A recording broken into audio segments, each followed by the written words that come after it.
ผู้ลิขิตตัวเองบ่ได้หมายถึงการควบคุมได้ทุกอย่างแต่คือการรับรู้ว่าเฮาควบคุมการตอบสนองของเฮาต่อสถานการณ์ต่างๆใดแม้บางสิ่ง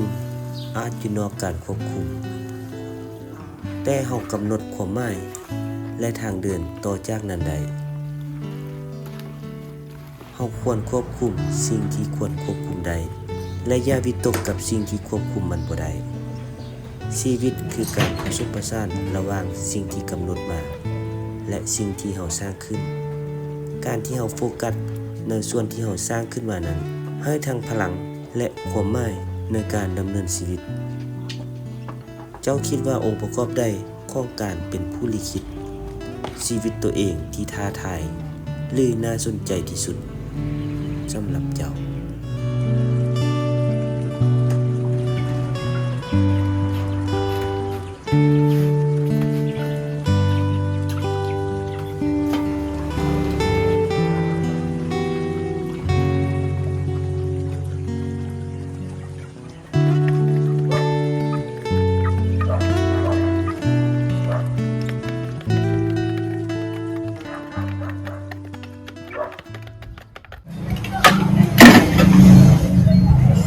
พี่น้องป้ายทุกคนเด้อมื้อนี้วันน้ำฟ้ามื้อนี้ได้ไปตลาดมาเด้อได้ห้อยก็เลยว่าอยากกินห้อยไปตลาดมากินห้อยมาเฮ็ดเมนูกันเลยบอกมาแล้ว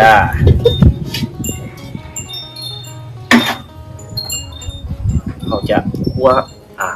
เครื่องเทศเครื่องพอกก่อนเด้อนิ่งเนาะเด้อนี่ตัวนี้จะมีกระเทียมมะเผ็ดแล้วก็ตะไคร้แล้วก็หอมหัวแดงครับจะลงเคี่ยวกัน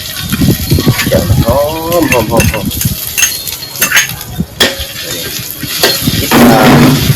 เมนูนี้เป็นเมนูที่ว่าก็ไม่ได้ลอง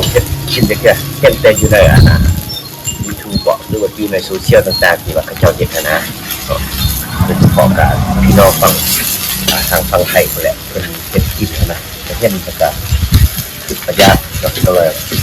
ลองเบิ่งครับเดี๋ยวเบิ่งไปว่าเราทำลายออกละพิเศษมื้อนี้เขามีนี่เด้ออันนี้อันนี้เป็นน้ำยาน้ำ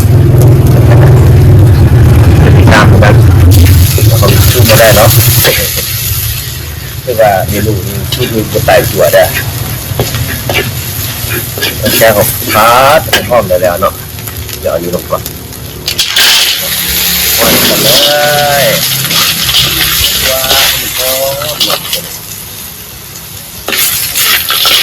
เลย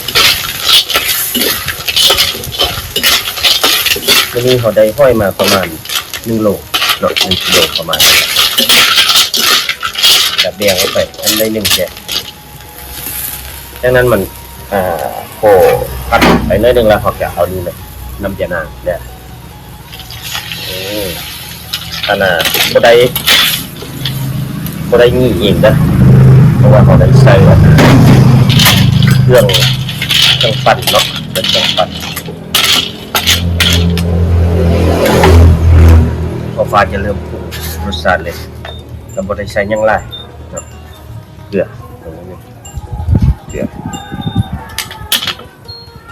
แล้วก็นี่เป็นนัวครับบ่ได้ใส่แต่ช่องเหนียวนี่แหละนัวผู้ชูรสเข้าไป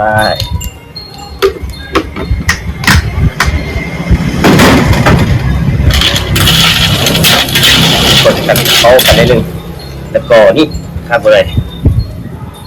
ข้าวเบื่อเป็นข้าวเหนียวที่แช่น้ำแล้วก็เอามาตำตัวในน้ำแกงนี่พวกเหนียวเข้มข้นเดี๋ยวส่งปากปิดก็ได้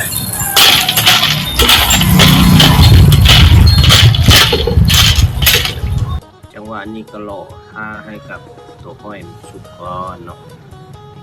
บรรยากาศบ้านค่อยเด้อประมาณด้านหน้าก็เป็นถนน แต่ว่าเขาบ่อยากเปิดหนทางออกไปทางด้านหน้าก็เลยว่าปลูกต้นไม้ซะนะหลังจากที่ว่าฟ้าไปหมดแล้วนี่มันจะออกมาประมาณนี้เด้อเนาะเอามาเขียนฟ้าซะบัดนี้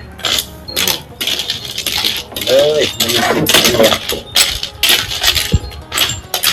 เดี๋ยวไปเรื่องกระชับไปเนาะนี่นะไปก่อนเด้อฟ้าเนี่ยไป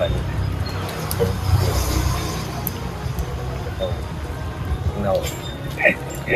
ผักเนาผักขัดเดี๋ยวเนาะไปเนาะเดี๋ยวมีชุดได้ดีกว่าสาธิตเนาะเลือดนี่นะก็เป็นห้องบวกได้ไปเลยมันอะไรใส่นะก็ทำอะไรสีใส่อะไรนะสีกินแล้วก็สีไป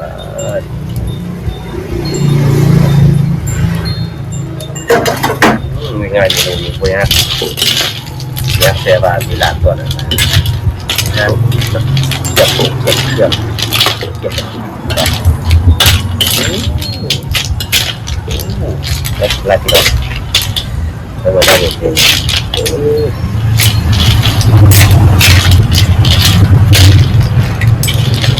เก่า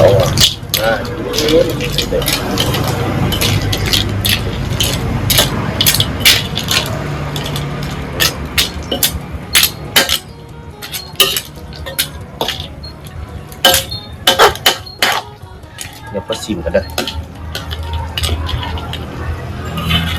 โอ้น้ำนี่เข้มข้นกันเลยเดี๋ยวก็ชิมกันว่าจะเปลือกเด้อ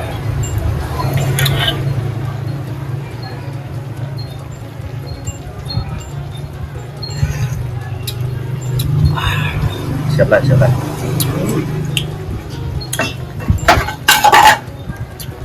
ี่ดูครับแต่ว่า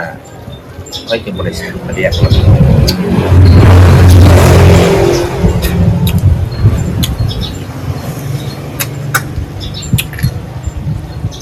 สุด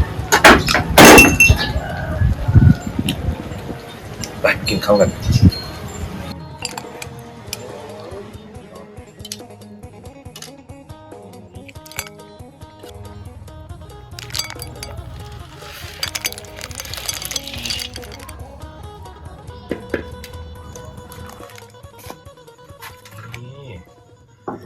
มาเด้อกินข้าวนำกันเด้อมา